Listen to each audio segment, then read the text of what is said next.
parole est à Céline Hervieux. Merci beaucoup, monsieur le maire. Chers collègues, le 17 mai, c'est l'anniversaire de la loi Taubira, ouvrant le mariage aux couples de même sexe, s'il vous plaît, en 2013. C'est depuis 2023 l'occasion à Paris de célébrer l'amour autour d'un bal, comme nous avons déjà pu l'évoquer. C'est aussi depuis 2005 la journée mondiale de lutte contre les haines anti-LGBTQIA+, et l'occasion d'un rappel bien moins festif, celui du fait que la LGBT-phobie, les LGBT-phobies tuent encore et qu'elles se traduisent en une myriade d'atteintes de toutes sortes dans l'espace public, au travail, à l'école, dans le voisinage ou dans la famille. Et le rapport de SOS Homophobie, les chiffres du ministère de l'Intérieur également égrènent tous les ans une persistance d'actes de haine en augmentation préoccupante.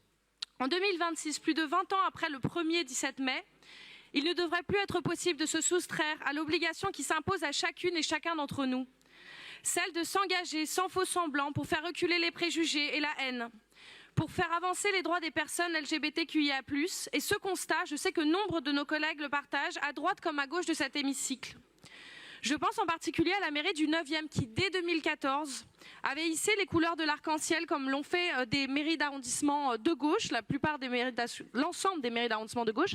Et je veux citer également le cas du 15e qui aujourd'hui, pour la première année, a également affiché ces couleurs de l'arc-en-ciel en soutien aux personnes qui souffrent de violences en raison de leur orientation sexuelle. Car oui, il faut agir de manière concrète contre les violences à l'encontre des personnes LGBTQIA+, mais il faut surtout travailler et agir avec les associations qui sont concernées et qui connaissent les sujets dans le respect de leur expertise, de leur place privilégiée.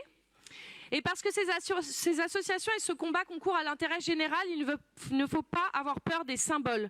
Le drapeau arc-en-ciel pavoisé sur la façade de l'hôtel de ville, ou à défaut clairement visible sur une banderole, pour annoncer littéralement la couleur. La maison commune, nos mairies, sont aussi celles de ces personnes LGBTQIA+. Le siège des mariages civils est aussi celui des couples de même sexe. Le lieu de l'enregistrement de l'état civil est aussi celui où des personnes trans peuvent venir faire rectifier la mention de leur genre. Merci. Merci beaucoup. Et donc j'invite à voter ce vœu à l'unanimité, évidemment. Merci.